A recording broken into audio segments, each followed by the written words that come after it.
Quando eu falo assim, o exame estava normal, né? É. Isso é muito comum. Então, a pessoa fuma a vida toda, aí vai lá e faz o raio-x do meu pulmão está limpo, né? Isso não significa saúde, né? A saúde é o comportamento, né? Então, essa questão...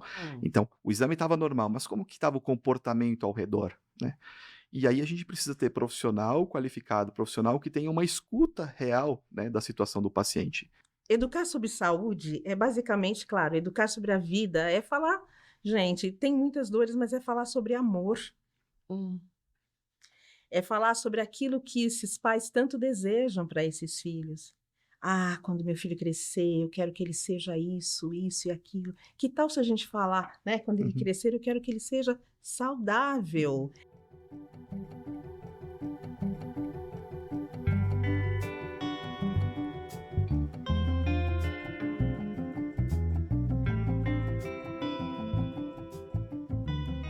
Por trás de toda criança e adolescente tem um adulto responsável por cuidar e educar. E para quem está olhando de fora, muitas vezes questões relacionadas à saúde podem parecer intuitivas, algo que todo mundo deveria saber, mas não é bem assim.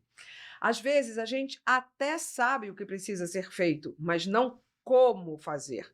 Nesse sentido, buscar orientação é essencial. Afinal, o que te trouxe aqui, dito por um profissional de saúde qualificado, que tire as nossas dúvidas, pode e vai fazer toda a diferença, não só na vida das crianças e adolescentes, mas também na de toda a família. Eu sou Astrid Fontinelli, jornalista e apresentadora, e esse é o Que Te Trouxe Aqui, um podcast e videocast criado pela equipe de comunicação institucional do Hospital Israelita Albert Einstein para promover a saúde por meio de histórias diversas de quem tem plano de saúde ou de quem usa o SUS. Histórias reais e sempre com as recomendações dos melhores profissionais de saúde do país. Hoje vamos fechar com chave de ouro a segunda temporada do podcast, falando sobre algo que, de certa forma, esteve presente ao longo de todas as nossas conversas: educação em saúde. Para isso, temos 2 especialistas que sabem exatamente como a informação certa, na hora certa, pode transformar a saúde das pessoas. Vou começar apresentando uma convidada que já esteve com a gente na primeira temporada, a doutora Dulce Brito. Ela é clínica geral e intensivista e hoje atua como gerente médica da saúde mental e do bem-estar do Einstein. Super bem-vinda de volta, doutora Dulce. Bem-vinda, Astrid, um prazer estar aqui de volta. Prazer sempre é meu, sei que a conversa é boa. E também contamos com a presença do Dr. Ricardo Sadriano. Ele é médico da família e comunidade, certificado em medicina do estilo de vida pelo American College Lifestyle Medicine e membro do corpo clínico do Einstein. Seja super bem-vindo, doutor Ricardo. Obrigado, Astrid. Uma honra estar aqui com vocês. A honra sempre é minha, porque eu saio daqui um pouquinho melhor, aprendendo. E hoje esse assunto é de interesse coletivo. Vamos começar. Doutores, a saúde é algo que parece tão primário de se preocupar com ela e cuidar dela, muitas vezes é visto como algo quase que natural para a grande maioria das pessoas, né? Mas cuidar da própria saúde também é algo que precisa ser aprendido. Então, vou começar com uma pergunta bem simples, né? Quando a gente fala em educação em saúde, o que exatamente isso significa? Porque eu falei bonito, né? E onde essa educação começa e quem promove, Dulce? Astrid, eu acho que na sua introdução você trouxe um aspecto muito interessante, que é o seguinte: a gente acha que a saúde está dada. E, geralmente, as pessoas são mais preparadas para cuidar da doença do que da saúde. Boa, é verdade. Então, começa por aí. Afinal, o que é saúde, né? Então, a saúde Tá dada, veio. dada, né? Então, quando doer, quando eu sentir falta de ar, aí eu vou cuidar, né? E a educação em saúde, na verdade, né, se você pegar aí, por exemplo, a definição da OMS, ela diz respeito a um processo. Portanto, acontece ao longo da vida, em várias fases da vida. Então, não está dada, aprendi na escola? Não. É um processo que vai do nascer ao morrer, e é um processo de aprendizagem que visa o quê? Eu acho palavras mágicas, visa capacitar as pessoas, para que as pessoas tenham, eu acho que crítica sobre o que me faz bem e o que não me faz bem, para que a gente possa empoderar as pessoas para fazer melhores escolhas, para que a gente possa incentivar as pessoas a buscar soluções que sejam coletivas. Porque, às vezes, quando a gente está falando de algo que promove a saúde, é muito importante que toda a comunidade esteja envolvida, porque senão é muito difícil você se remar contra a maré. Porque se todo mundo acha que é muito bacana, por exemplo, usar drogas É, de uma deu ruim. deu ruim. Ou se alguém acha que é muito legal a gente comer fast food todos os dias, é muito difícil. Então, é um pacto coletivo. E educar em saúde é você incentivar as pessoas para buscar pactos coletivos. Como que nós vamos querer cuidar da nossa saúde? Eu, na minha cabeça, eu penso muito na minha própria responsabilidade, né? E eu fui aprendendo mais velha isso. Com maturidade, você vai prestando atenção no seu corpo. Mas quem tem que promover essa mentalidade, essa educação? Como a Dulce colocou, só complementando, né? Então, a saúde é a informação e há um processo.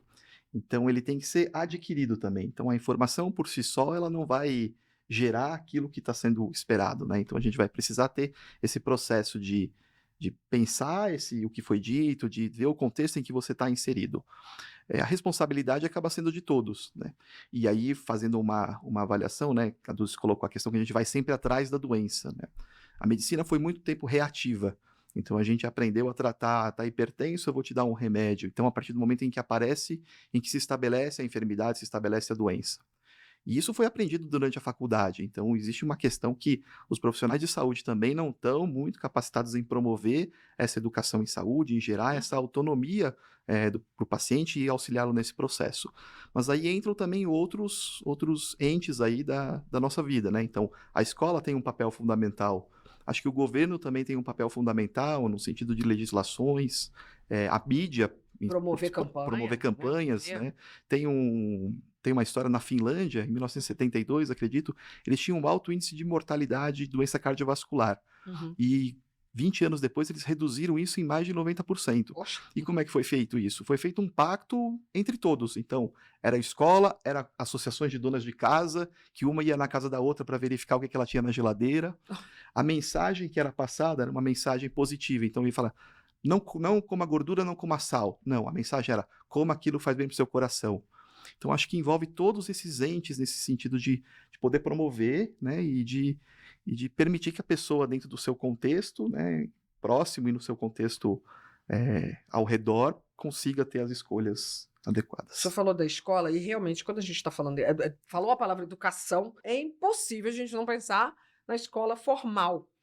Os parâmetros curriculares nacionais, que foram publicados no final dos anos 90, eles trazem a temática da saúde como um tema transversal e um conteúdo super importante de ser trabalhado nas aulas de ciências. Tanto no ensino fundamental, como no ensino médio, sou mãe que atravessou tudo isso aí e vi que isso acontece. Mais recentemente, o Ministério da Educação também fala da importância de trabalhar a saúde, na verdade, em sala de aula, não transversalmente, incluindo especialmente no ensino fundamental, um olhar de preocupação, não apenas nos aspectos biológicos relacionados à saúde, que foi isso que eu vi nas aulas ali de ciência, mas também num contexto histórico e social que vão influenciar tantas questões. Então, como é que esse processo aí de educação em saúde acontece dentro das escolas? Eu sei como acontece dentro da escola do meu filho, que é uma escola, né, particular, classe média alta e tararau. E como é que as escolas podem se preparar para tratar melhor desse tema, da melhor maneira possível, doutor? Apesar de existir isso na legislação, né, na questão das bases curriculares nacionais, essa questão da inserção do tema da saúde, eu acho que ainda é muito frágil esse... Porque também é recente. E esse tema transversal, né? É. Então, acho que acaba ficando também muito na questão da informação, da transmissão da informação, né? Existe uma portaria, que é uma portaria interministerial, a portaria 1010, que ele coloca alguns pontos que as escolas deveriam ter. Então, hortas escolares. Então, as escolas deveriam ter hortas, né? Quando foi se fazer o levantamento, e quantas tinham, 76% não tinham. 76% não tinham. Não tinham essas hortas. Então, por quê? E aí, dessas que tinham, 95% utilizavam a horta como uma ferramenta, tanto para alimentar as crianças, o ensino, como para pensar a questão da saúde no processo do cultivo, Sim, bons hábitos. dos bons hábitos, da onde que vem esse alimento, quem é que planta, como que essa família se sustenta. Então, além dessa questão da saúde diretamente, né, o quanto os determinantes sociais da saúde interferem nesse cuidado, né? Então, acho que ainda parece que seja um pouco frágil, né? Tem a questão das cantinas, né? Então, hoje em dia mudaram um pouco as cantinas, o que se vende na cantina, que nessa portaria também fala que não se deve colocar alimentos ultraprocessados dentro da escola. Então, a escola precisa ser um ambiente que vai promover esse tipo de cuidado de saúde. Um ambiente socialmente e ecologicamente responsável, né? Então, eu concordo com ele. A hora que você fala de um ensino que é transversal, subentende-se que todos os professores ou nas diferentes matérias vão abordar o tema. Mas o risco que eu acho que se corre é ninguém abordar, ou ninguém abordar direito, porque é de todo mundo, né? Então, acho que é bacana, além de ser, sim, transversal, mas ter espaços específicos para se discutir sobre, e dar para as pessoas, para as crianças e adolescentes, e para os pais, porque as escolas também podem educar os pais e devem, eu acho que dá para todo mundo habilidades para a vida. Então, quando eu falo de alimentação saudável, isso que você trouxe é perfeito. Quer dizer, vamos construir uma horta, vamos aprender a replicar isso dentro da nossa casa. Mesmo que eu more numa casa desse tamanho, posso plantar isso dentro de um vaso? Pode. Eu posso aprender como cozinhar. Como é que eu uso a cantina como uma ferramenta de aprendizado para a vida, né? Eu estou ali com as merendeiras, eu estou ali com as tias que fazem alimentação. Que tipo de observação eu posso fazer e de experimentação que essas crianças e adolescentes também podem fazer, né, para mudar a relação com o alimento? E eu acho que também a pegada da ecologia é muito importante, é uma oportunidade incrível para se discutir sobre responsabilidade alimentar ou consciência alimentar para crianças e adolescentes. Por quê? Porque falar sobre consumo... Tanto que a senhora não precisasse explicar por quê, né? Porque é tão óbvio, né? Mas eu quero dizer, por exemplo, Pois é. consumo alimentar consciente. Falar sobre plástico é falar sobre consumo alimentar consciente. Sim. E não é porque o microplástico está só dentro da nossa corrente sanguínea ou nas nossas fezes, é porque os microplásticos estão dentro do nosso cérebro. Entende? Então, quando eu falo... Na placenta, né, na placenta da criança, então eu preciso falar de alimentação, não é só como na minha época, como que era o ensino, por exemplo, da alimentação? Era mais nutrição, na verdade. Era assim, onde tem beta-caroteno? Na cenoura. Então, era uma coisa muito bioquímica, mas sem aplicabilidade te prática falar, nenhuma. A minha mãe, professora da rede pública no Rio de Janeiro, nos anos 60, construiu uma horta na escola. Perfeito. Não se falava em ecologia, gente, não se falava em sustentabilidade, mas é uma questão social até, era uma escola muito pobre, e aquela horta servia como alimento para aquela comunidade. Como é que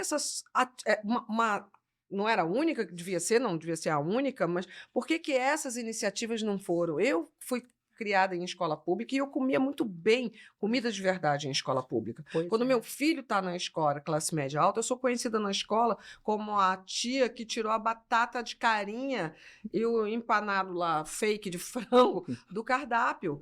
E eu tive que brigar com mãe, porque mãe falava, mas a minha filha só come franguinho aqueles nuggets lá. Falei, ela que coma na sua casa, porque se não aprende a comer na sua casa, vai ter que aprender a comer na escola. Por isso que a gente fala, né, que educar em saúde é trazer consciência crítica coletiva. né? Então, isso que você fala, Não, você olha, falou em educar os pais. educar os pais, com certeza, verdade. naturalmente, né? Existem alguns estudos, por exemplo, em cidades que são consideradas cidades saudáveis, né? Hum. Que você tem hortas, não só na escola, em todo cantinho. Tem, assim, hortas até dentro de delegacias, para que os funcionários de lá possam se alimentar. Onde tem, por exemplo, jardins, não é um jardim de flores, pode ser uma horta.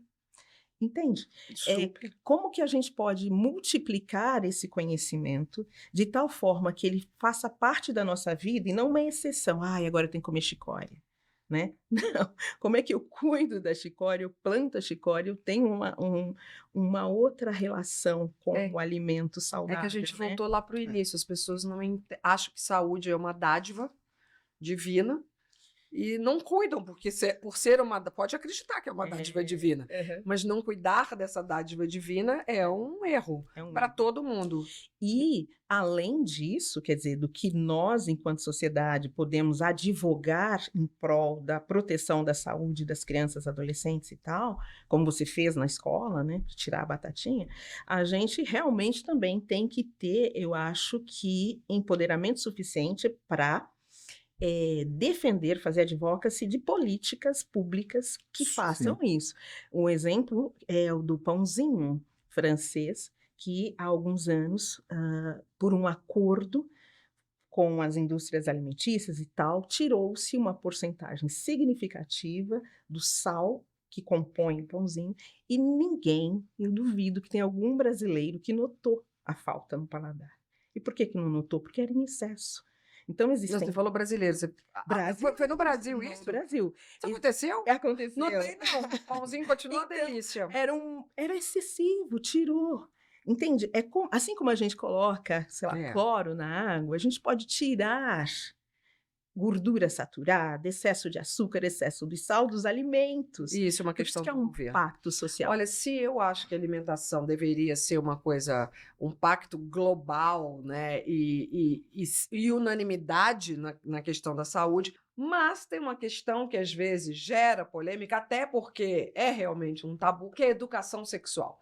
A gente começou a nossa temporada com um episódio falando sobre isso, mas é sempre importante retomar esse assunto, porque ainda existem muitas dúvidas e, sobretudo, muita desinformação. Eu falei a palavra tabu e preconceito, né? Então, como é que a gente pode abordar educação sexual de uma forma adequada em casa e na escola, respeitando as diferentes idades, né, das crianças, dos adolescentes, e também o contexto que aquela criança e aquele adolescente estão envolvidos, doutor? Eu acho, Quero ouvir os dois, tá? sim. Sempre. Eu acho que isso é um tema que é fundamental, né? E aí já desde pequenininho a gente consegue fazer esse tipo de abordagem.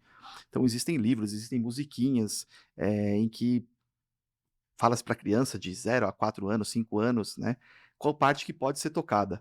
Né? Então isso é muito importante. Eu trabalho numa região aqui em São Paulo, ali no Campo Limpo, numa unidade de saúde, e assim, casos de violência contra a criança acontecem. Né? Mas muito, né, doutor? Muito, O senhor muito, está muito. o senhor tá no campo, o senhor está na batalha de frente. Eu estou na lista de estatísticas.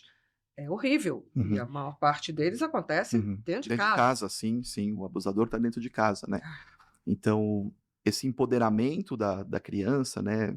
Do pré-escolar, do escolar, do adolescente, tem que ser feito. Então, assim, criança pequenininha, durante o banho, vamos aprender a parte do seu corpo, aqui barriguinha, aqui os coraçãozinhos, a gente serve para isso. Aqui ninguém pode encostar, se alguém encostar, você tem que vir conversar. Então, existem formas também lúdicas, como eu falei, tem musiquinha que você coloca, tem livrinhos que você pode fazer para crianças. Então, acho que esse fundamento, acho que precisa ser colocado desde a base, assim. Então, crianças pequenas, acho que facilita essa abordagem mais para frente. E se não for dentro de casa, quer dizer, idealmente tem que ser dentro de casa, mas eu entendo vários contextos aí, sobretudo os religiosos, quer dizer, entendo entre aspas, né? Porque eu acho que deveria ser da suma responsabilidade dos pais a proteção dessa criança. Sim, e a gente já sabe que abusos acontecem, ok? Dentro de casa, mas também ali ao lado de casa, um vizinho, um primo, um avô, né? Um padrinho. uma madrinha, enfim, N situações. Mas a escola também tem uma grande ferramenta. Acontece que existe um lobby muito grande para que não se faça as aulas de educação sexual na escola. É uma tristeza, né? É uma tristeza, porque é sobre proteção das crianças, que é uma responsabilidade dos pais, também, mas não só, sabe? Acho que é proteção envolvendo vida e morte. Vida e morte, exatamente. Então, quando ele fala, olha, é tão sensacional isso, você ensinar para a criancinha aonde não pode tocar. Isso já é uma coisa transformadora, que muda. Tem pessoas e crianças e adolescentes que vão ter traumas para o resto da vida, porque talvez não lhe foi ensinado ou não foi enxergado.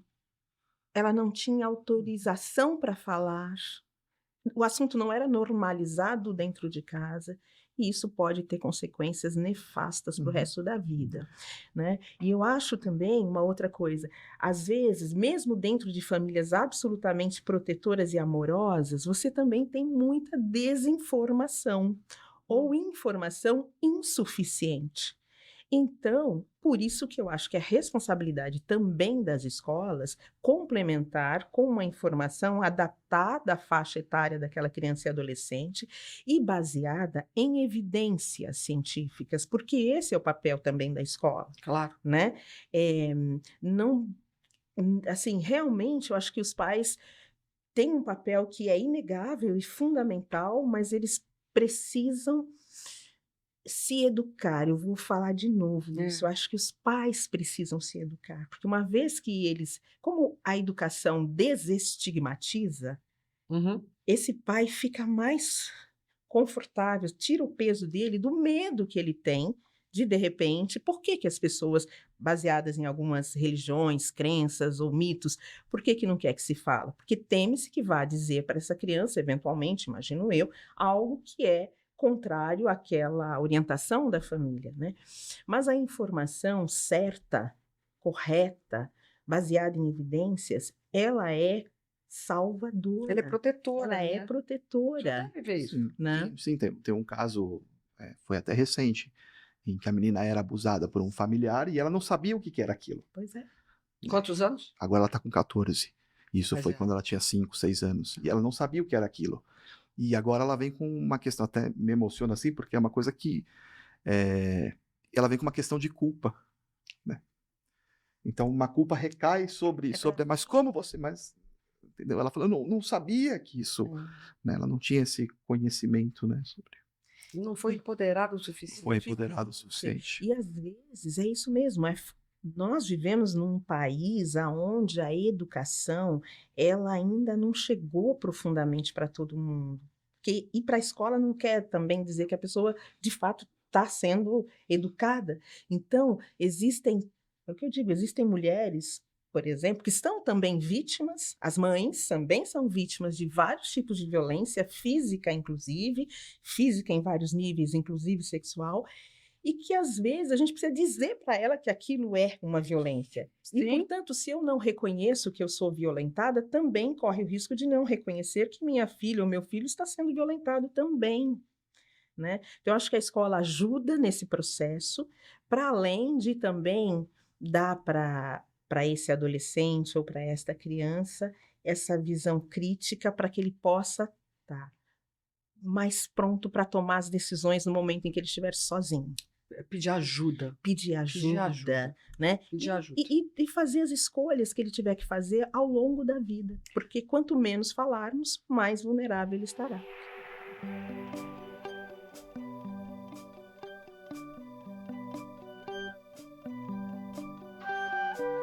Vem cá, vamos agora para o nosso quadro Sala de Espera, o quadro onde a gente traz relatos reais que nos ajudam a refletir ainda mais sobre os muitos desafios pelos quais o mundo passa, né? Todo mundo vai passar em alguma instância, em algum momento, em relação à saúde de crianças e adolescentes. O primeiro caso que nós vamos ouvir é da Mariana. Ela é cabeleireira, ela tem 47 anos, é mãe da Júlia, de 14 anos, do Lucas, de 12 anos e do Daniel, de 9 anos. E eu pergunto, Mariana, o que te trouxe aqui?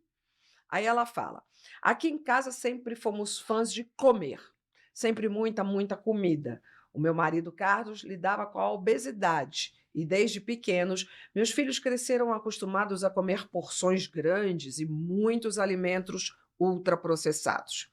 Por outro lado, ninguém é muito fã de atividade física por aqui. Nem eu, nem meu marido tínhamos uma rotina de exercícios físicos muito estável. Nossos filhos até faziam esporte, mas era algo bem irregular. Eles começavam, mas logo ficavam desinteressados e paravam.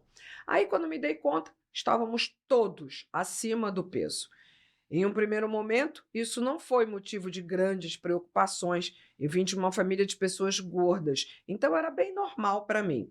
E como os exames de todo mundo estavam relativamente saudáveis, a gente foi deixando. Mas aí meu filho caçula, o Daniel, começou a sentir um cansaço que não passava. E além da fraqueza, ele suava muito. Às vezes, até parado em uma sala com ar-condicionado, ele estava suando. A gente ficou preocupado e resolveu levar ele ao médico. O diagnóstico? Pré-diabetes. O médico falou que, muito provavelmente, aquilo estava ligado ao sobrepeso, que a essa altura já tinha virado obesidade, e ao sedentarismo do meu filho. Ele foi bem direto. Algo precisa mudar, porque senão o Daniel poderia desenvolver diabetes tipo 2 antes dos 15 anos. Foi um choque. Eu saí de lá com uma guia para ir a uma nutricionista que fez um processo de reeducação alimentar com ele. Não demorou muito para a gente perceber que aquilo só ia funcionar se a família toda entrasse no jogo. Até porque não tinha condições de ficar preparando uma comida só para o Daniel, né? Passamos a seguir um plano alimentar, a cozinhar mais e a evitar ultraprocessados. A parte do sedentarismo foi mais difícil, mas para incentivar o Daniel a fazer algum esporte, resolvemos começar a ir a um parque juntos, todo final de semana, em vez de só ficar em casa vendo um filme. Ali, a gente caminhava, andava de bicicleta e os meninos brincavam no parquinho e também jogavam bola. Foi um processo muito difícil. Eram muitos anos de maus hábitos. A gente teve várias recaídas, mas aos poucos tudo foi se tornando mais natural. O Daniel perdeu peso, começou a se sentir mais disposto e até passou a se interessar por outros esportes. Mas o mais interessante foi ver a mudança em toda a família. Por causa de toda a reeducação dele, hoje somos muito mais saudáveis. Olhando para trás, percebo que eu mesma sabia muito pouco sobre alimentação saudável e atividade física. E tinha até um pouco de preconceito. Achava que era coisa de gente chata. Aí me pergunto, onde os pais podem buscar orientações antes da situação ficar tão grave que precisa da interferência de um médico? Além disso, hoje a minha maior preocupação é manter essa rotina saudável. Existem maneiras de tornar essa mudança saudável? Bom, vamos lá, perguntas da Maria. Muita coisa. Primeiro, onde é que os pais, a gente falou um pouquinho já disso, né? Onde é que os pais podem buscar orientação sobre questões relacionadas à saúde físicas antes da criança ter um problema grave? Tem a história, tá de parabéns aí a mudança que eles conseguiram implementar, né, dentro da família. Não deve ter sido fácil. Não deve ter sido fácil, né? Estou reforçando o parabéns aí dentro desse processo. Mas uma coisa que na história que eu achei interessante é que quando eu falo assim, o exame estava normal, né? Isso é muito comum. Então a pessoa fuma a vida toda, aí vai lá e faz o raio-x, o meu raio-x do meu pulmão está limpo, né? Isso não significa saúde, né? A saúde é o comportamento. Então, essa questão. Então, o exame estava normal, mas como que estava o comportamento ao redor, né? E aí a gente precisa ter profissional qualificado, profissional que tenha uma escuta real, né, da situação do paciente. Você sabe que os médicos eles interrompem o paciente nos primeiros 18 segundos, Astrid. Então, 18 segundos. 18 segundos não é nada, exato. Então, pois não, o que eu posso ajudar? E já coloca uma pergunta, né? Então, essa falta de entendimento da realidade do paciente, né? Você não consegue abordar efetivamente essa necessidade. Do sistema? Eu acho que tem questão do sistema, mas eu acho que é mais a questão da formação, né? Tá. Durante a minha formação, eu fiz uma universidade pública, inclusive até a Dulce, posso comentar, a Dulce foi uma das professoras lá de um dos ambulatórios. Professora do mundo inteiro. De uns ambulatórios que era um ambulatório de promoção de saúde, né? Então isso era um pedacinho de uma inserção dentro de uma universidade de renome. E a minha atuação, formação foi totalmente voltada para ser um médico reativo, né? E aí depois, quando eu fiz a minha especialidade, que aí eu consegui ver que a gente tem outros instrumentos para promover saúde que são fundamentais na prevenção e na promoção e até no tratamento quando a doença já está estabelecida, né? Então você precisa ter uma escuta ativa do paciente. Aí existem técnicas da entrevista motivacional, você saber em que estágio que esse paciente está no processo de mudança. Então tem pessoas que não pensam em mudar, então ele está no estágio pré-contemplativo. Tem aquelas pessoas que elas pensam em mudar, mas não mudaram. Então elas estão com uma ambivalência. E aí você tem que trabalhar isso com ele. Poxa, o que você vai perder se você deixar de fumar? O que você vai ganhar se você deixar de fumar? O que você vai perder fumando? O que você vai ganhar fumando? O paciente tentar colocar isso na balança e a gente tentar pender para o paciente mudar aquele hábito que a gente considera não adequado, né? A gente, saúde. Uhum. Uma coisa, eu também super parabenizo a ela, e aí eu convido até as pessoas a entenderem o que ela traz aqui de ensinamento para a gente. É uma estrada, né, gente? É uma jornada. Não é da noite para o dia. Você vê que ela fala, foi difícil, foi aos poucos, mas requer disciplina, requer mudança de rotina, requer persistência. Ela fala que teve várias recaídas. Faz parte do Que processo. faz parte do processo. É como aprender a andar de bicicleta, é cair e levantar, né? Mas é não perder de vista o que eu quero, o que eu estou buscando. É a saúde do meu filho? É o bem-estar do meu filho e da minha família? Sigamos. Erramos hoje, amanhã não erraremos mais. Sabe aquela história, o ano passado eu morri, mas esse ano eu não morro? Então é seguir. Errei agora de manhã, comemos o que não queríamos, na hora do almoço a gente retoma o nosso prumo, né? Então eu acho muito importante isso. A outra coisa que eu acho que ela traz é assim, ela só tomou consciência e sabe a história da prontidão mesmo, né? Como você trouxe para mudar. A mãe e a família só tomou, realmente foi atrás, quando começaram a aparecer sintomas.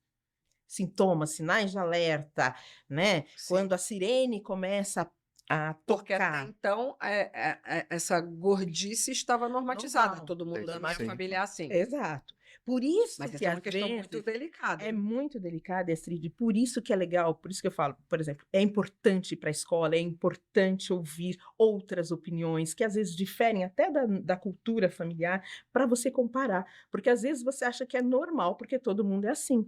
É igual a história de comer muito sal. As pessoas acham que não como muito sal, todo mundo lá em casa come assim. Então, é importante se expor a situações diferentes da sua família, do seu ambiente, para você se comparar e falar, puxa, acho que está, né, que talvez eu esteja pesando a mão. Mas uma outra coisa que eu queria falar é que existem vários estudos que já foram reproduzidos no Brasil, inclusive, mas também na Europa e Estados Unidos, sobre quando que pai e mãe percebem que o filho está acima do peso.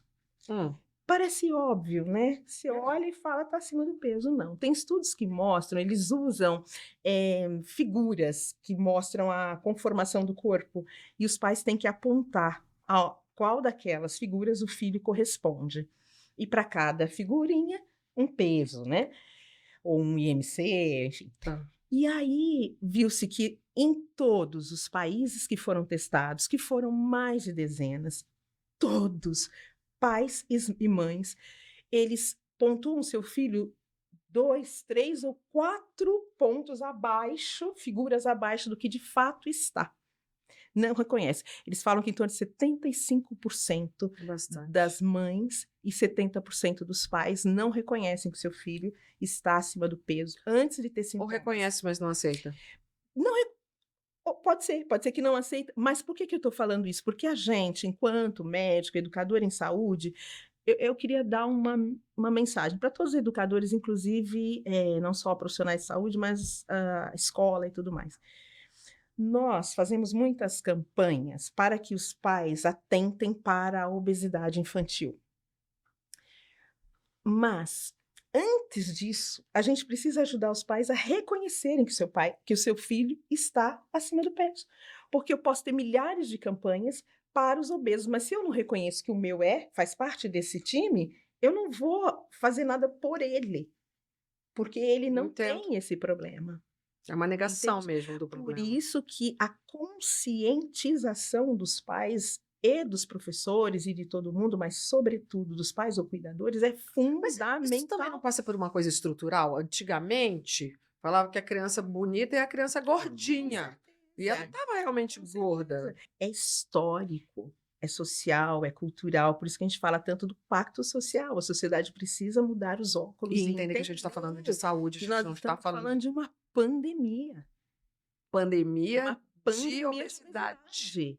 E tem vários estudos também que mostram que para a maior parte das pessoas, inclusive para as que estão obesas, e aí agora eu estou falando de adultos, não reconhece a obesidade como uma doença crônica, inflamatória, que está associada a mais de 11 outras complicações de saúde.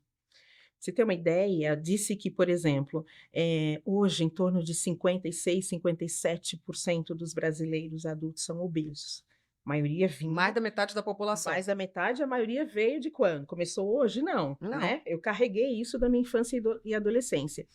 E estima-se que daqui 20 anos, 75% da população brasileira esteja acima do Ou peso. seja, uma linha ascendente, ela não Ascendente, e estabilizou. 3/4 da população estará com excesso de peso. É razoável? Não é. E te digo, como aconteceu com ele, desses mais de 10 milhões de brasileiros que nos próximos 20 anos estarão obesos, metade terá diabetes, que é a tal da pandemia combinada, diabesidade. Então, eu vou ganhando peso, eu vou ganhando doenças crônicas. Bom, então vale a pena explicar um pouco essa questão do Daniel, porque eu mesma não sei o que é pré-diabetes e o que é a diabetes tipo 2 aí que ele poderia ter desenvolvido. Como a Dulce colocou, está muito associada a essa questão do peso, e aí entra a alimentação e o sedentarismo, né? Então, o excesso do peso vai favorecer com que você desenvolva um quadro de diabetes. O pré-diabetes seria uma questão de nomenclatura. Então, assim, para você considerar diabetes, a glicemia, o seu açúcar no sangue de jejum acima de 126. O normal seria abaixo de 99. Se você está nesse estágio entre o 99 e aquilo que a gente classifica como diabetes, que seria maior que 126, está nesse estado aí de pré-diabetes. Tipo o sinal amarelo. Tipo um Falando sinal. linguagem que eu entendo, né? Sim, isso. Atenção, você pode se tornar um diabético. Então eu não tenho nenhuma doença. Há um debate se isso é uma doença, se é uma condição pré-doença, mas o fato é assim, é um alerta, é um amarelo para que você tenha alguma atuação no sentido de mudar isso. Porque né? aí é reversível. É reversível. E até o quadro de diabetes é reversível. Ah, é? Então tem trabalhos recentes mostrando que se você faz uma abordagem intensiva de mudança do estilo de vida, melhora do sono, melhora da alimentação, práticas meditativas para você cuidar da sua saúde E exercício físico. emocional, exercício físico, você consegue reverter o quadro de diabetes. Então, mesmo o diagnóstico de diabetes nos estágios iniciais, com essa mudança intensiva, com apoio de profissional, e aí é importante um trabalho interdisciplinar, multidisciplinar, com nutricionistas, com educadores físicos, com psicólogos, você consegue fazer a reversão desse quadro de diabetes. Acho que você tocou numa coisa bem importante, que eu acho que pode ajudar também pais, que é sobre quais comportamentos a gente pode fazer para diminuir, né, o risco do... Tava louca para perguntar isso, já vou acrescentar mais uma coisa. E não adianta nada também você ter um comportamento e querer que seu filho tenha outro. Pronto, né? A gente precisa ter comportamento, eu chamo de comportamentos responsáveis, né? A gente precisa ser modelos responsáveis para os nossos filhos. Porque foi o que aconteceu ali na casa. Tipo, ninguém fazia. Todo mundo comia muito. Exato. Já tinha o pai obeso, todo mundo comia muito, pratão, ela fala a palavra, né? Zero exercício físico, porque esse negócio de começa, larga, é zero, né? Das crianças. E os pais não serviam como modelo. Então, como é que vai fazer? Como é que faz essa equação? Pois de novo, né, gente? Não tem nada mágico, mas tem algumas coisas que ajudam. Por exemplo, você vê que ela fala que quando ela teve um plano alimentar, isso ajudou-a de alguma forma, né? Mas você precisa tentar, eu acho que primeiro, tem algumas dicas assim muito simples, né? Tamanho do prato, né? Que ela fala que tinham grandes porções, né? Que tal servir em pratos menores? Você vê que quando você vai comer num restaurante aqui, no quilo, o tamanho do prato como é? É um pires ou é um pratão? É um pratão É um para caber mais, pratão, pesar mais e eles ganharem obviamente. mais. Então, em casa, uma estratégia pode ser, por exemplo, ter pratos menores e servir-se uma vez só, né? Acho que não sei se é no Ikigai, na cultura japonesa, que tem a coisa do 80%, isso. né? Você come até ficar Saciedade. 80% Não- satisfeito. né? Isso, Então, não precisa estar, né, super estufado. Não, e come devagar, não é? Come O devagar. cérebro poder entender que já tá bom. A Se mastigação. você comer muito rápido, o pobre coitado do cérebro não deu Isso. tempo dele Isso registrar. é importante a gente trabalhar, né? Que é como se fosse um mindful eating. Então você tem que aprender a reconhecer o seu sinal de fome e o seu sinal de saciedade. Né? E aí entrando numa outra questão aí que interfere, que é a telas. Então, crianças aí, né? Então, comem sozinhos, então não compartilham da refeição na mesa com a família. E isso é fundamental. Risco, É né? um risco não só para a obesidade, como para menor resiliência na vida posterior. Então, quando você está na frente da tela, vai comendo, e você não reconhece isso. É criminoso. Então, acho que isso é o primeiro. Então, também tem, quando você come sozinho ou come com outra pessoa, compartilhando, você tende a ter um reconhecimento melhor. Né? Eu acho. Então, eu acho que isso é uma dica, o tamanho das porções, o tamanho do prato, porque isso te ajuda a limitar, né? A outra coisa que ele falou, e vocês já devem ter ouvido, a história de colocar os garfos repousar o garfo sobre o prato e não, né, tentar para poder ter Parar. uma mastigação. Às vezes a pessoa até nem consome grandes porções, mas ela é um grande beliscador. Então, tem que fazer também uma blitz nos seus bolsos e bolsas, gavetas. Quando ela falou do grande degustador, eu pensei uma coisa com beliscador. Ah, beliscador. Beliscando, sabe? Ah, tá. Então, Sim. se você tá em home office, não sei o quê, bom, home office fez como? Aumentou a... Você é testemunha, eu entrei naquela salinha do pão de queijo com requeijão. Verdade. Você- Olhou o pão de queijo, aí Sei. falaram assim, sua frutinha tá Eu aqui. Aí, Mas é isso, né? Aumentou a incidência de obesidade porque a gente está em casa, está sedentário. Mas, Foi aqui enfim, que já ouvi. A gente passou a desembrulhar mais e do que descarcar menos. Exatamente. isso Então, isso é uma coisa, né, muito que você importante. trouxe, né, de ver o que você tem aí. Então, assim, Fazer uma blitz. força de vontade muitas vezes não funciona nessas condições. Insuficiente. Então, você precisa controlar o ambiente. Então, assim, não vai comer bolacha recheada? Poxa, mas tem bolacha recheada em casa. Como que a criança não vai comer a bolacha recheada? Então, quando você não tem no ambiente, você torna mais difícil o acesso a esse tipo de alimento. É uma estratégia Eu tenho também uma dica. de... As pessoas têm que confiar mais em aplicativo de compra de supermercado. Que a gente não indo ao supermercado, a gente compra menos. Você está menos exposto. Porque essas delícias, a bolacha recheada, ela tá no teu olhar da prateleira. Reparou que as prateleiras do supermercado, elas baixaram todas? Elas são todas mais... As delícias estão todas no teu olhar. As delícias e os mais caros. A torrada vai estar lá embaixo. E claro, e a hora que você tá lá na fila para pagar, adivinha o que tem lá? Adivinha. Você acha Minha que filha tem até na frutas? farmácia tem isso. Não é? E vai com uma criança na fila lá.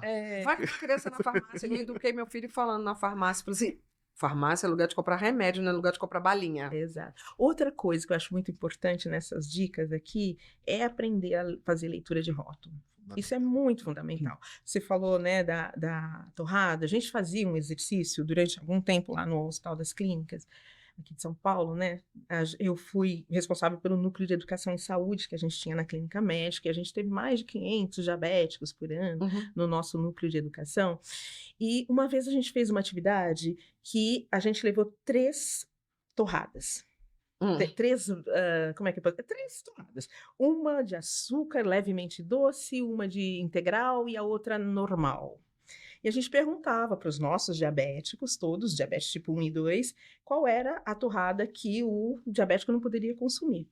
Todos, 100% falaram, não podemos consumir a que é levemente doce, porque, né, é doce. E aí a gente mostrou para eles, revelando, fazendo a leitura de rótulos, que sabe qual que tinha menos carboidrato? Levemente doce. A levemente doce.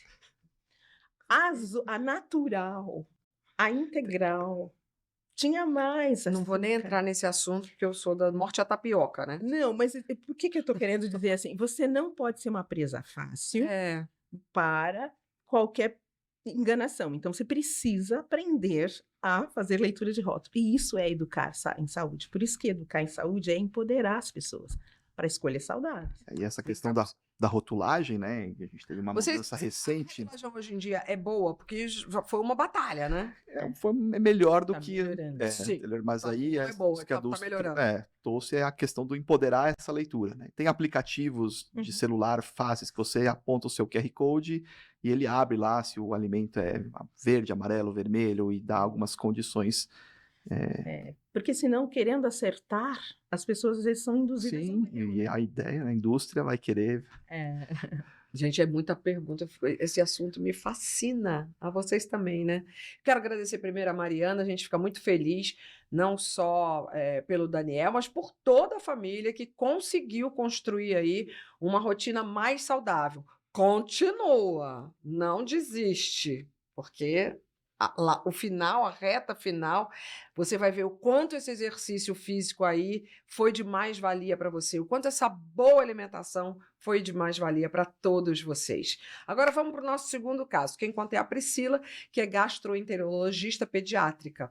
Ela tem 50 anos, é mãe de uma adolescente de 14. E eu pergunto, Priscila, o que te trouxe aqui? Aí ela vai contar. Eu sempre disse que ia ser médica. Desde criança, sempre me interessei por cuidar dos meus avós, quando eles precisaram tratar de alguma ferida, por exemplo.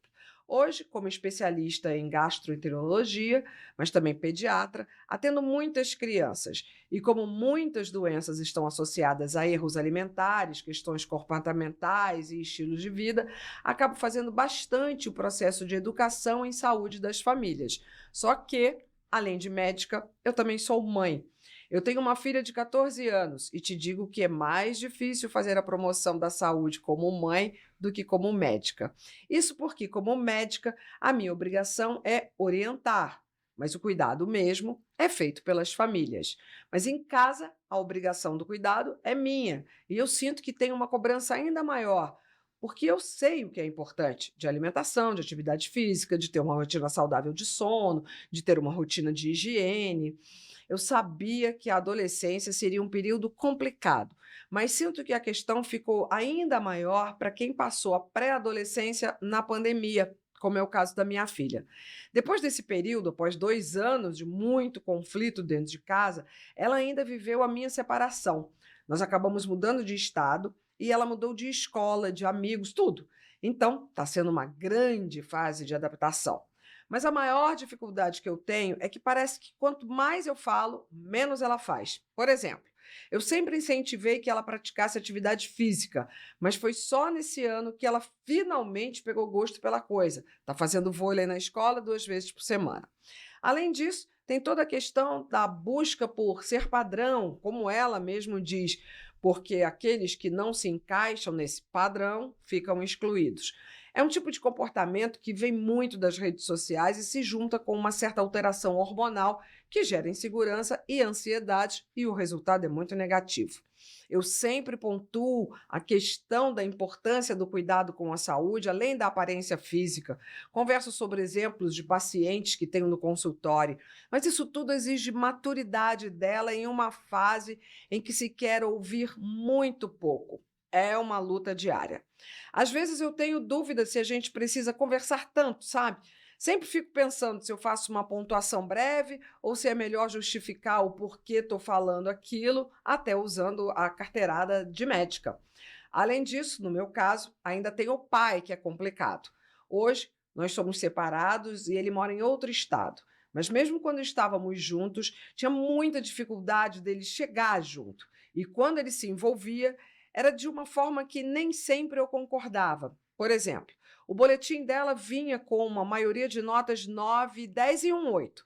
Ao invés de elogiar todas as outras notas boas, o pai criticava o 8, que ainda é uma nota boa. Agora, como eu falo com ela sobre cuidados com a saúde mental depois disso? E sinto que fez e faz falta para ela ser reconhecida e valorizada pelo que ela é. Eu vejo que muitas mães têm as mesmas dificuldades que eu, tanto amigas como pacientes. A gente realmente quer que os nossos filhos sejam saudáveis e que façam boas escolhas. E a gente tenta ser exemplo, mas é a famosa história: quem cuida do cuidador. E isso me pega ainda mais pensando na saúde mental, que talvez seja o assunto de saúde que eu mais tenho dificuldade de tratar com ela. Eu sei que o meio em que criança e adolescente vive é muito importante e que eles aprendem muito mais pelos exemplos do que pelos discursos. Isso vale também para a saúde mental? Quando a saúde mental das crianças tem a ver com a saúde mental dos pais, especialmente com as questões relacionadas à depressão e ansiedade. É um mar de questões. Mas vamos começar com a pergunta que eu considero muito importante, porque eu sou muito preocupada com a questão da saúde mental e ela passou por uma pandemia na pré-adolescência, né? Quando a saúde mental dos pais interfere na saúde mental das crianças, ainda mais que a gente tem que colocar na roda aqui a ansiedade e a depressão. Isso a gente vê bastante também. Então, vem uma mãe, agenda uma consulta com a criança e fala assim: a escola está pedindo para passar com um psicólogo. 8, 10 anos. Mas por quê? Porque ele é muito ansioso, ele é muito irritado. E aí a gente pergunta: como que é em casa? Né? Como que você é? Ah, eu sou igual. Né? Então, essa questão do ambiente em que a criança está inserida interfere muito também no padrão que ela vai reconhecer. Na formação da criança, então um pouquinho mais jovem, né, na maturação do cérebro, as vivências que a criança presencia, então se são vivências traumáticas, vivências ruins, né, isso causa também uma alteração na arquitetura do cérebro. Então a gente tem uma área lá que é a amígdala, que ela é responsável pela questão do, não é a amígdala da garganta, mas é uma amígdala que fica lá na região cerebral, e ela é responsável por essa questão das emoções, da regulação, né? E quando a criança vivencia esses momentos e não tem um acolhimento, né, daquele sofrimento que está acontecendo, existem alterações arquiteturais que podem levar a quadros alterados, né, de capacidade de lidar com problemas mentais. Eu acho que é importante, assim, que isso faça parte da conversa da família.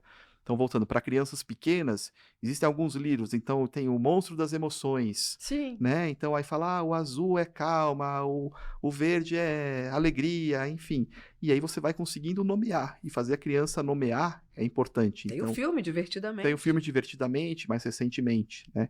Uma outra forma de trabalhar dentro de casa, existem quadros de emoções. Então, a criança pode colocar como...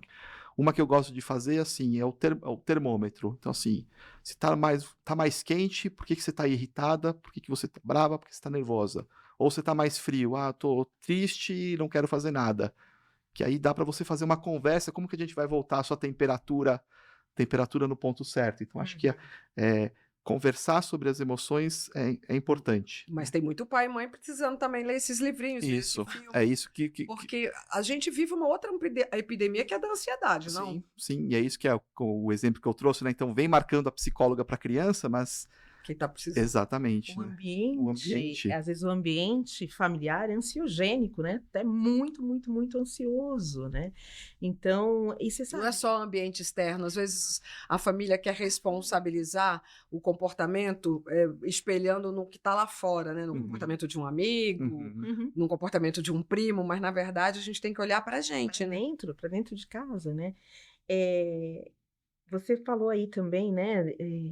Que ela estava preocupada, colega médica, a gente entende que é isso, como é muito mais difícil, claro, cuidar dentro de casa. É mesmo? Santo de casa não faz milagre? Olha, é muito mais difícil, né? Mas eu acho assim, ela falou uma coisa que eu queria comentar aqui. Ela falou, eu não sei se eu tô falando demais. E no momento em que o adolescente não quer ouvir. Então, o que eu queria dizer é o seguinte: claro que é muito importante a gente conversar com eles sobre todos os assuntos sensíveis, inclusive sobre a saúde mental. Mas, às vezes,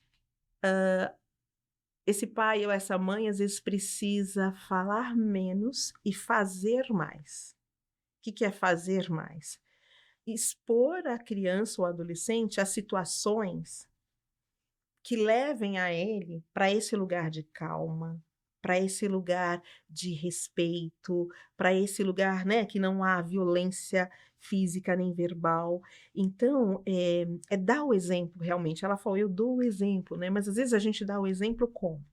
A gente está no computador, a gente está comendo Uhum. e no computador, a gente está dirigindo e falando. Então, A gente está gritando com o tá outro. gritando com o outro em home office, as crianças estão vendo tudo que você faz ali no teu trabalho, como você se comporta, A gente não está né? se dando bem, né? Porque no caso dela, ela não se dá bem com o pai da Com o menina, pai da pelo menina, visto, né? né?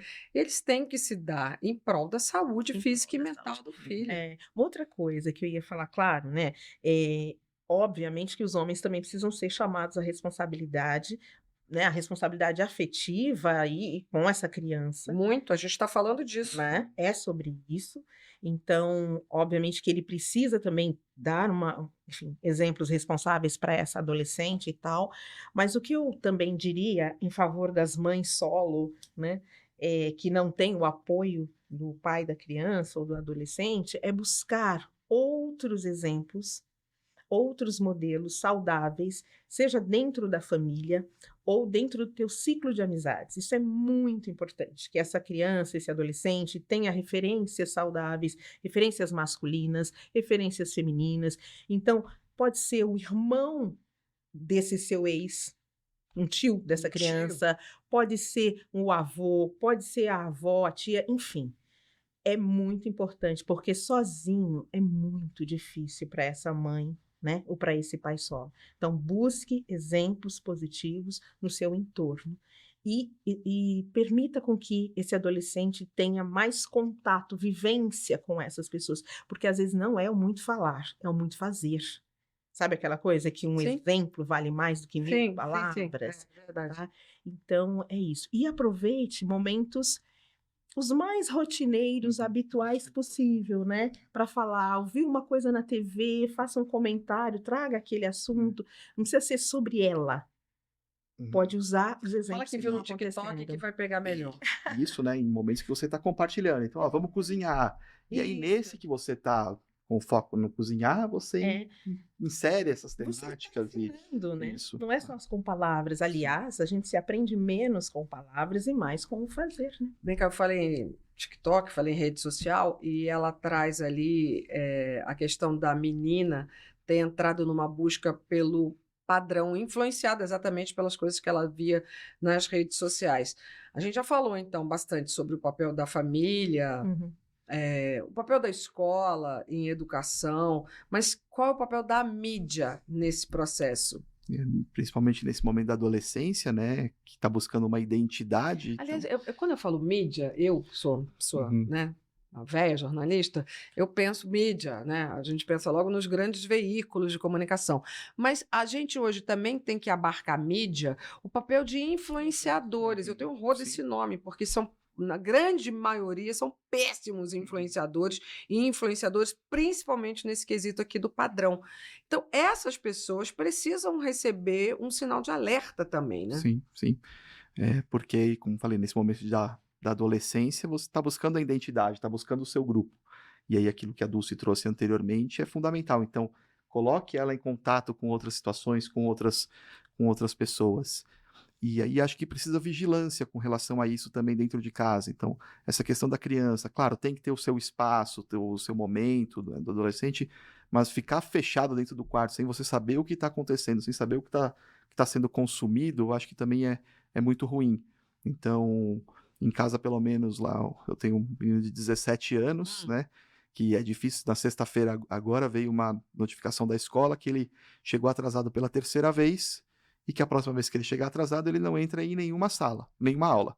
Porque assim, a gente não acorda, ele acorda sozinho, que dá a autonomia dele, a responsabilidade. Sim, 17 anos. E 17 anos, aí veio essa notificação e ele respondeu assim: eles não têm direito de me deixar fora da escola.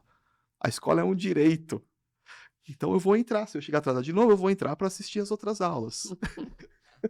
O argumento foi bom. O argumento foi bom. Falei, não, mas tudo bem, quando existe uma regra, Arthur, existe uma moral por trás. Então, a regra seria a sua pontualidade, o respeito ao professor que está nessa primeira aula. Porque é assim que vai ter que Porque assim ser. que vai ter que ser Não em outras funciona. situações, Vai ter exatamente. que chegar É, pontualmente na sim. consulta lá, né? Mas eles são empoderados aí. Super. Então, O poder de arguição e da galera é exatamente. sensacional. E aí vem muito desses youtubers, desses debates que eles ficam assistindo. Então, o Arthur assiste muito na sala. Então, liga lá o YouTube e começa a assistir. Então, você fica de olho naquilo que ele está escutando, o que ele está... E aí chama para uma conversa, né? Não para uma conversa formal. Poxa, isso aí que ele falou. Sim. Mas nesse quesito aqui dessa busca pelo padrão, as meninas são mais vítimas disso, né? Muito, muito. Aliás, são mais, não, né? Massacradas. Massacradas. Massacradas. E aí eu acho que a saída, qual é? Sempre fomos, porque Sempre. antigamente, né, teve uma Miss, bem antigamente, essa nem é do meu tempo, teve uma Miss Brasil que perdeu por 2 polegadas, né? Falava-se muito disso. Né? É verdade. É verdade. Não, Mas agora é massacrado. é muito massacrado, os padrões de beleza ocidentais e tal, né? Assim, a regra eu acho, quer dizer, qualquer extremo é muito ruim. Tanto para mais quanto para menos, né? Não é ideal porque não é saudável, Exatamente. Não é saudável. Então, eu acho que é sempre buscar a temperança. Sobre a questão das redes sociais e saúde mental, Astrid, olha só, né? Eu acho que não tem pai que não saiba o quanto que isso pode ser prejudicial. Obviamente que trouxe milhares de benefícios, todo mundo sabe disso, mas aqui a gente está falando daquilo que não causa, que não é bom. Quando né? a gente põe na balança, o ruim tá Pois é. maior. Tem limites, né? Eu acho que é como tudo na vida, gente. É como qualquer consumo. A gente está falando de alimentação, né? É a dose que mata. É a dose. Então, por exemplo, estudos demonstram que crianças e adolescentes que ficam mais do que 3 horas nas redes sociais têm o dobro de risco de desenvolver problemas de saúde mental. Então, 3 horas. E o brasileiro fica muito mais do que isso. Então, é difícil, é complexo, mas vamos defender isso que está acontecendo agora de proibição de uso de levar o celular para dentro das escolas? Por quê? Porque isso protege teu filho. Quando estiver dentro de casa, obviamente, suas regras, mas considere que é legal ter zonas livres de tecnologia dentro de casa. Ótimo isso, Então, zona livre de tecnologia. Então, assim... Gostei da ideia. Né? Aqui, dentro da cozinha, não usamos, porque aqui a gente cozinha, aqui a gente conversa enquanto cozinha, aqui a gente se alimenta, né? Como é que a gente estabelece também, eu gosto de uma coisa que não vai funcionar para todo mundo, mas se funcionar para ti, quem sabe? Que é você fazer um plano de mídia familiar. Planejamento. Então, a gente vai planejar como e quando nós vamos usar tecnologia aqui dentro de casa. E por que é legal que seja familiar? Porque não é só sobre o quanto que a criança ou adolescente pode usar, mas é o quanto e quando papai e mamãe também usarão. E aí papai e mamãe também vão seguir aquelas orientações. Porque é difícil para você, é também difícil e talvez muito mais para ele. Então, eu acho que passa, inclusive, pelo exercício da empatia e da compaixão. Quando você fala, caramba, eu não vou usar isso aqui na hora do almoço. Sabe? Eu acho que se o pai e a mãe experienciam isso, que vai ser saudável para todo mundo, ele tem mais empatia na hora que ele também for dar a bronca no jovem que ainda não tem o cérebro totalmente estruturado e que vai escorregar e fazer uso overdose, né, da tecnologia. E a última coisinha, Astrid, que eu queria falar sobre isso, você falou de arquitetura cerebral. Gente, a gente falou aqui de atividade física, a gente falou de alimentação, não esqueçam do sono. O sono e a saúde mental andam intimamente ligados. Quanto menos você dorme, maior a chance de você ter um problema de saúde mental. Mas é outra coisa que está na sociedade. Eu Exato. não preciso dormir. Eu aí? durmo 4 horas, eu tô ótimo. Tá errado. Tá isso. errado. E isso tem a ver, eu sei quantos pais, sou solidária. Mas está quantos muito mais pais errado quando for sofrem. criança e adolescente. Né? Exato. Mas aí que é a história do plano familiar, né? Papai e mamãe também têm que ter rotina para dormir.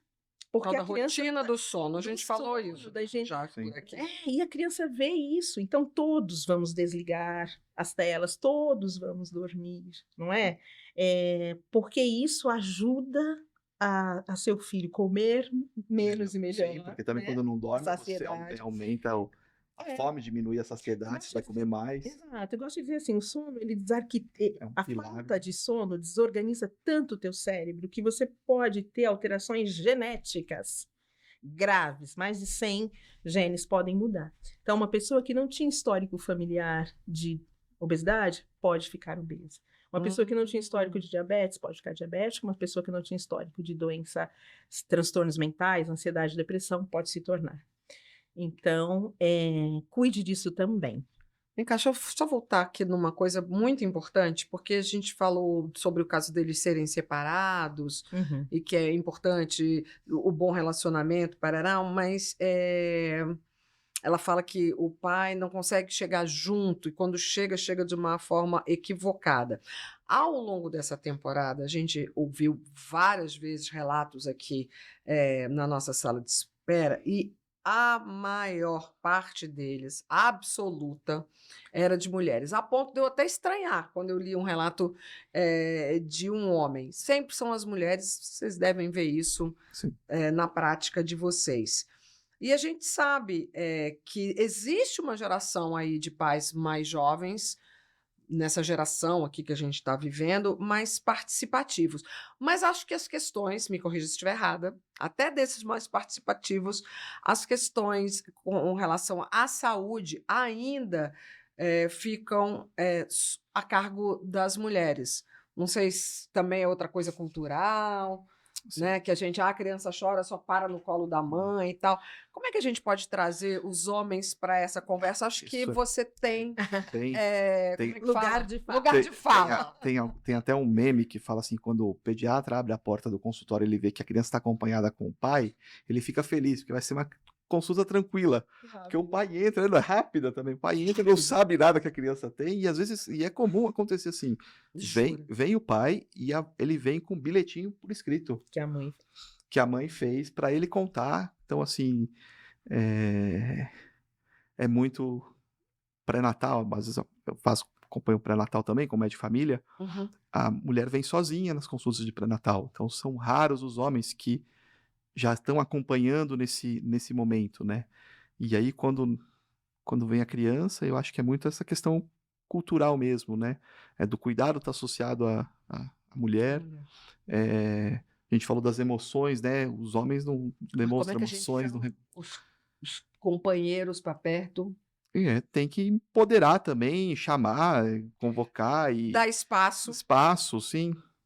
Sob o ponto de vista da mulher. Eu sou uma mulher que não dei muito espaço. Desde que eu faço. Eu sei fazer. Não, fica quieto que você não tem, leva jeito. Isso está errado. Eu não posso colocar minha experiência pessoal aí, né? Porque eu sou um profissional de saúde, então quando o bebê chorava, às vezes era eu, tá chorando por quê? E aí, toma. Mas é chamar junto, dar esse espaço e chamar junto. Eu acho que é chamar junto, com certeza, e aí de novo... Se chamarem juntos, eu gosto muito de chamar os homens para conversar. Isso quer dizer. E também, aí de novo, eu vou para a responsabilidade individual do homem.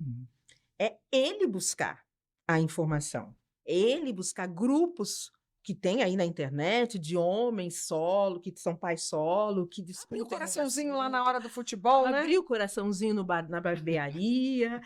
Outro dia eu estava com um pai solo que estava reclamando, falando, doutora, eu não tenho com quem trocar.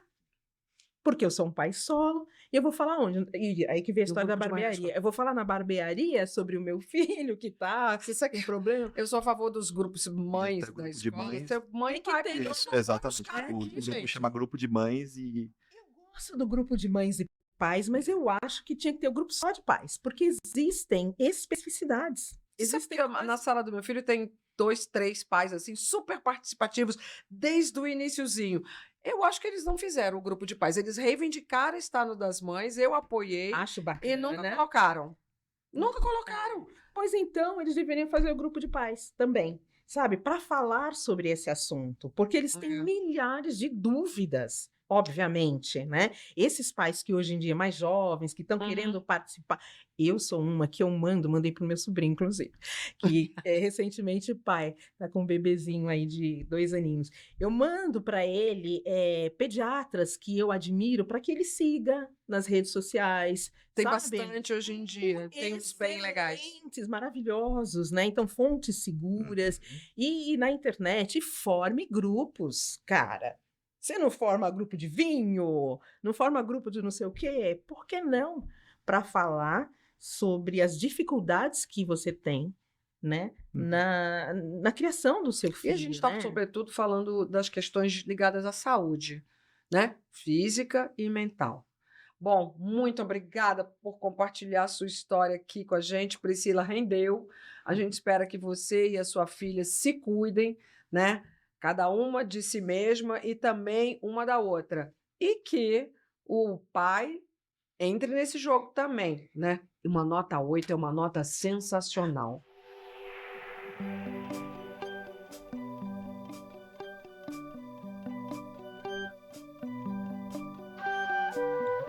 Agora vamos para o nosso quadro Reações Adversas, que eu adoro. Esse foi um momento criado para essa temporada, para os meus doutores contarem para a gente uma fake news que frequentemente os senhores veem relacionadas à sua área de atuação e esse tema do nosso episódio. E óbvio que vocês vão dizer depois, a informação correta, aquela que a gente vai compartilhar.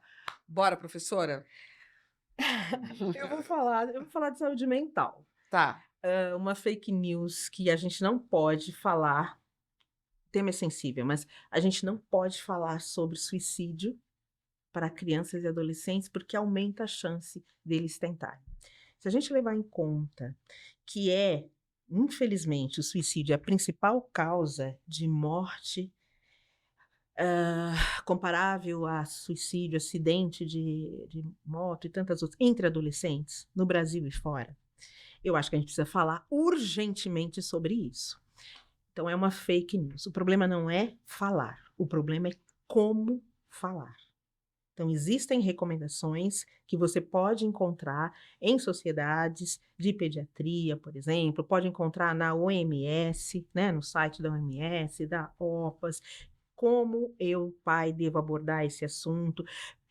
Mesmo que você não queira falar espontaneamente, mas se você está percebendo alguma coisa que esse filho começa a falar o tempo todo de pensamentos de morte, de que morrer é melhor. Claro que a criança às vezes faz chantagem, eu quero morrer, mas não é sobre isso. Você vai notando o comportamento dessa criança mudando, ficando mais triste, mais sozinho, mais para dentro, e falando muito sobre esse assunto, e você precisa abordar de uma forma corajosa. Você E quando precisa acontece na mídia, acho que é importante levar o assunto. Muito importante. Existem, inclusive, nesse site que eu falo da OMS, recomendações para a mídia, porque sim, dependendo da Sim. forma como for falado, isso pode aumentar o número de pessoas, principalmente adolescentes, que vão querer se suicidar também. Então, não é se falar, mas é como. Tem um jeito certo de falar, sem sensacionalismo, enfim, né?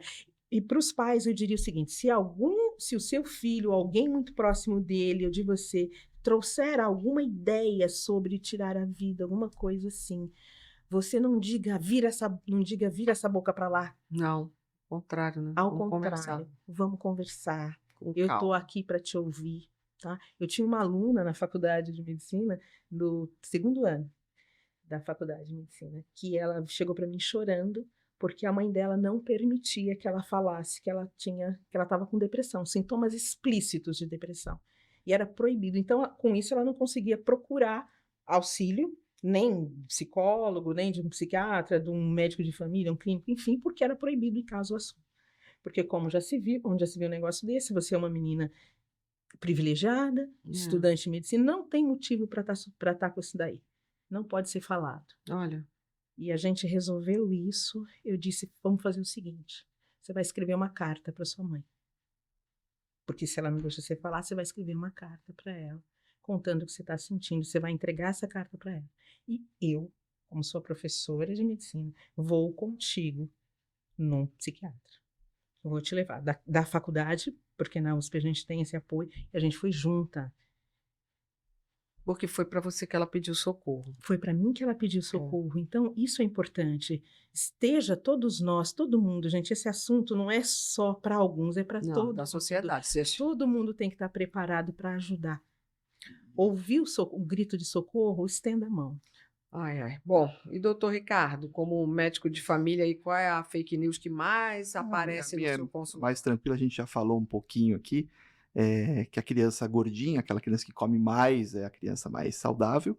E o que mais tem aparecido também é busca por vitamina. Então, assim, quero prescrever, eu quero tomar uma vitamina, né? Disseram que a A vitamina não vitamina, sei o que do sol. exatamente. Então, é uma vitamina C, a vitamina D, a vitamina B12. Cada hora é uma que tá Cada na hora moda. é uma que está na moda, né? Então, agora tá a B12, estão falando bastante. Então, né? E aí, esses nutrientes, eles têm maior aproveitamento quando a gente faz a ingesta dentro da alimentação, dentro do contexto da alimentação. Então, uma cápsula de B12 é muito muito pior do que você comer um alimento rico em B12. Né? Já que é a B12 que está na moda, quais são os alimentos ricos Então, em B12? carne é rico em B12, leguminosas são ricos em B12, né? Então, essas são as orientações que mais têm aparecido aí. Eu quero tomar vitamina. E aí você vai fazer a abordagem de como que é a alimentação, né? Da mesma coisa do exame. Meu exame está normal, ok? Não, então vamos ver como que é a sua alimentação, o que a gente pode mudar. Quer comer vitamina? Na frutaria tá Na cheio. frutaria, isso. Cheio, né?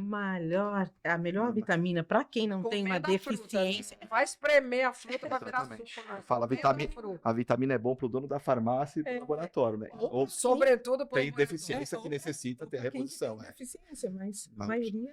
Muito obrigada. Muito obrigada, meus doutores. Foi muito bacana ter esse quadro aqui ao longo da nossa temporada, porque a gente conseguiu desmentir várias fake news absurdas, algumas me surpreenderam, né? Mas que estão rolando e muito por aí, infelizmente. Né? Agora, com vocês, fica a responsabilidade de compartilhar, porque a gente aqui agora deu a informação correta.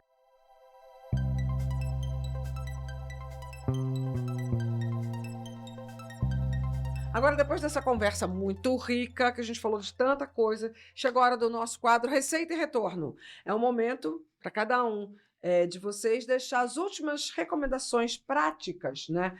Pensando no tema do nosso episódio. Começar com o doutor Ricardo. Como é que a gente pode criar autonomia em crianças e adolescentes para que eles sejam responsáveis pela própria saúde? Lembra que eu falei que só depois de mais velha, com maturidade, é que eu percebi que o corpo fala? Eu queria ensinar isso para crianças e adolescentes. A gente tratou um pouquinho aqui, mas... tratou bastante, mas a questão do modelo, né? Então, assim, o modelo dentro de casa. Então, o que é observado, tem uma rotina, tem um pacto, o que você faz, né? Então, aquilo que você faz grita muito mais alto do que aquilo que você fala, né? Então, acho que a dica principal é o próprio cuidador, né? Começar a se cuidar. Então, ele tem que estar bem para poder prosseguir esse cuidado com a criança e com o adolescente.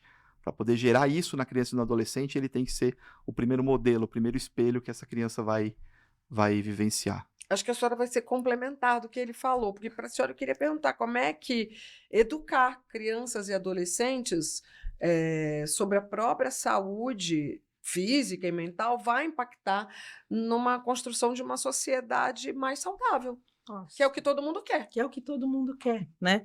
Eu acho que educar sobre saúde é basicamente, claro, educar sobre a vida é falar, gente, tem muitas dores, mas é falar sobre amor. É falar sobre aquilo que esses pais tanto desejam para esses filhos. Quando meu filho crescer, eu quero que ele seja isso e aquilo. Que tal se a gente falar, né? Quando ele crescer, eu quero que ele seja saudável. Eu digo, né? Hoje nós vivemos uma criança ou um adolescente ou alguém de 20 anos que tiver um filho hoje, esse filho vai viver mais de uma década do que a sua própria mãe. E o que você quer que ele seja quando ele crescer? Do jeito que está, quando ele crescer, como eu falo, né? 3 em cada 4 serão obesos. É isso que você quer? Então, como que hoje a gente se organiza com todas as dificuldades que temos, com todas as limitações, mas esse é um Mas é projeto de possível. vida. Cuidar da saúde dos nossos e daqueles que estão no nosso entorno é um projeto de vida. O Brasil será tão melhor quanto mais gente saudável, quanto mais gente com consciência crítica, gente, pelo amor de Deus. Assim como a gente não deve consumir uma comida estragada, não devemos consumir informação sem fonte, sabe? Consumir aquilo que não vai nos ajudar a nos tornar pessoas melhores, né?